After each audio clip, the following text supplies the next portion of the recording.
Ant King is back, ang pagbabalik ni Bero sa Earth upang tulungan si Soho na magiging pantay ang kapangyarihan nito sa nag-iisang the greatest fragment brilliant of light and the strongest monarch, which is ang kanyang ama na si Song Jinwoo. At mukhang may naiwan pa itong lakas dahil inubos lang naman ni Bero ang mga Mistborn monsters sa buong Korean University of Arts, kaya huwag na nating patagalin pa. Let's go!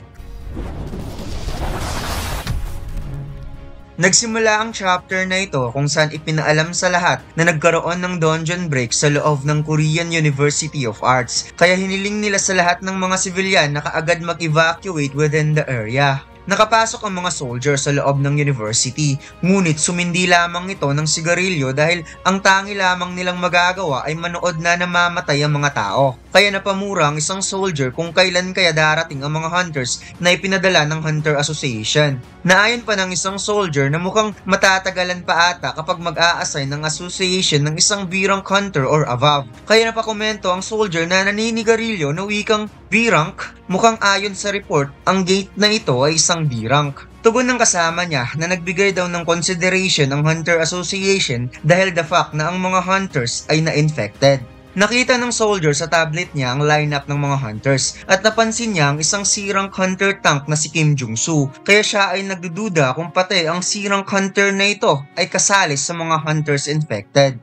Pagkatapos, lumipat ang eksena kung saan si Kim Jung-soo ay naglalakad towards Song Soho habang umaapoy ang mata at bibig, dala-dala ang malaki nitong espada at ito pala ang tunay na Kim Jung-soo, mga lods. Hindi pa nakapag-recover si Soho sa nakita niya kanina dahil hindi siya makapaniwalang tumalon lang naman ito from lower floor papunta sa kanya na nasa itaas ng gusali, at nakita niya na isa pala itong sirang awakened Mistborn. Kaya napagtanto niyang kakaiba talaga ang Mistborn na ito compare kanina base sa nakikita niya kung paano ito gumamit ng napakalaking espada.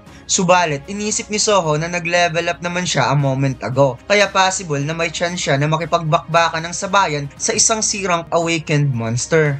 Biglang umatake ang monster gamit ang espada kung saan nagulat si Soho dahil ganun pala ito kabilis, at buti na lang kaagad siyang nakapag-wave na makikitang sa tindi ng atake nito ay parang nahati ang buong classroom. Nag-aalala si Soho dahil ang power strength ng kalaban niya ay napaka-insane pala, at napansin niya ang fire extinguisher na ginagamit niya kanina sa mga monster. Kaya habang umingiti ang Mistborn monster, muli na naman itong nag-swing gamit ang espada, kaya walang ibang naisip si Soho na pangtapat kundi ang fire extinguisher na lamang, ngunit effortless lang itong hinati. Nagmadaling umatras si Soho upang hindi siya maabutan ng espada, at dahil sa pagkahati ng fire extinguisher, nagkaroon nito ng malawak na usok na nagmimistulang smoke screen upang siya ay makatakas. Habang tumatakbo, sinabi ni Soho na napaka-imposibleng magawa niyang matalo ang monster na ito. Kaya na-realize niyang kaya pala mayroong rason kung bakit hinati-hati ang ranks ng mga awakeners dahil sa iba't ibang level of powers. Kaya nakapag-decide siya na lilibangin niya muna ang monster na ito hanggang sa dumating ang mga hunters. Nakalabas na ang monster sa classroom upang sundan si Soho. Subalit mayroon nitong nakita na kakaibang bagay na napansin naman ni Soho, kaya siya ay nagtataka kung bakit biglang napatigil ang monster at hindi ito sumunod sa kanya. Nakakita pala ng biktima ang Mistborn monster sa itaas ng building. Tatlong babae na tumambay sa rooftop na nag-aantay ng mga hunters upang sila ay iligtas. Subalit napansin ng isang babae na nasa gitna ang isang monster na tumalon papunta sa kanila. Sobrang nag-aalala si Soho nang nakita niya ito, lalo na't nakita niyang nagtagumpay ang Mistborn monster na mapatay ang tatlong babae, kaya hindi niya napigilan ng kanyang sarili na magalit ng sobra kung kaya't hindi nagdadalawang isip si Soho na tumalon upang kalabanin ang sirang awakened Mistborn monster, at napawika ang ating bida na napaka-imposible na maghintay pa siya ng mga hunters para humingi ng tulong. Kagad niya itong sinipa na tumama sa batok ng monster at hinanda niya na ang kanyang kamao for next attack. Subalit parang hindi man lang nagkaroon ng effect ang kanyang sipa at mabilis itong nakapag-swing ng espada kung saan kaagad namang napaatras si Soho upang maiwasan ng atake nito.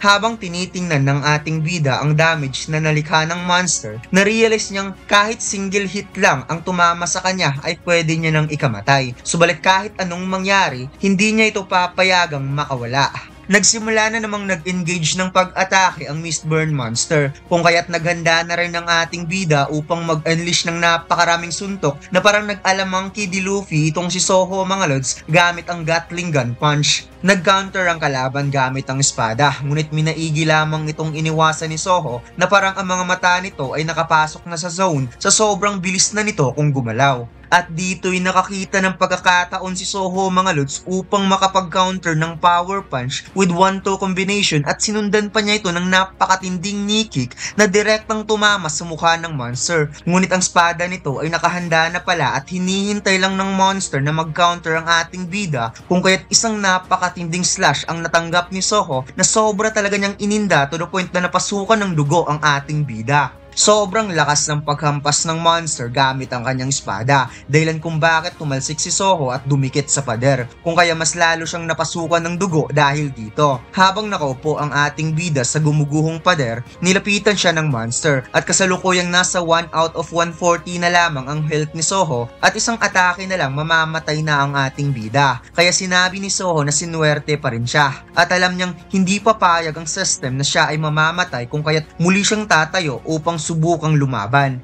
Habang nakangiti ang monster dahil magtatagumpay na siyang pabagsakin si Soho, mayroong darkness na parang gate ang biglang lumitaw at unti-unti itong nagkaroon ng crack na parang mababasag, habang si Soho ay patuloy na pinipilit pa rin ang sarili na lumaban kahit ito ay nanginginig. Hindi na nakapagpigil pa ang monster at ito ay umatake para tapusin ang ating bida. At dito'y na-realize ni Soho na ang kanyang fatigue ay umabot na pala ng 99 points na sobrang taas na nito para sa isang baguhan na nasa below level 5 pa lamang na may tuturing nasa bingit na ng kamatayan nitong si Soho. Kaya napamura na lamang ang ating bida habang unti-unti siyang bumabagsak at tuluyan na siyang nawalan ng lakas. Habang paatake ang kalaban, patuloy ang pag-crack ng gate hanggang sa ito ay nabasag at mabilis na lumabas ang isang napaka-unusual na shadow na may kakaibang mana, at ito nga ay mayroong mahabang kuko at pakpak, at ito nga ay wala ng iba kundi ang Ant King na si Bero.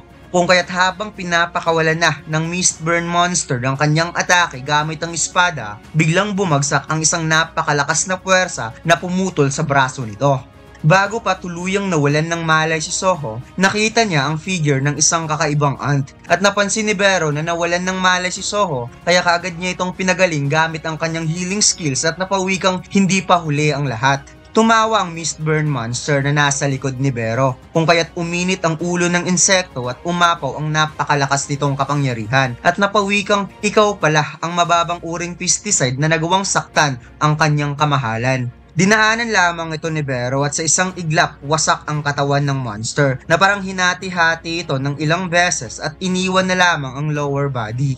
Samantalang mayroong isang Mistburn Monster na gustong atakihin ng isang sibilyan at mukhang ito yung instructor ni Soho sa Arts University na isang E-rank awakened na naunang tumakas para iligtas ang sarili, at ngayon ito ay napaluha habang sumisigaw para humingi ng tulong. Subalit sa isang iglap lang, biglang nagkaputol-putol ang katawan ng monster na nasa harapan niya. Patuloy lamang si Bero sa paglilibot upang ubusin ng lahat ng monster sa buong school. At kung naaalala natin mga lods, mahilig ng pumugot ng ulo itong si Bero, kung kaya't parang nagkaroon ng massacre sa loob ng Korean University of Arts na nagkalat ang mga dugo at mga tinadtad na katawan ng tao sa paligid. At ang mga salamin ng gusali ay nagkabasag-basag sa bilis ni Bero hanggang sa tuluyang kumalat ang aura ng kapangyarihan ng nag-iisang Ant King, kung saan naramdaman ng mga soldiers ang napaka-unusual feelings.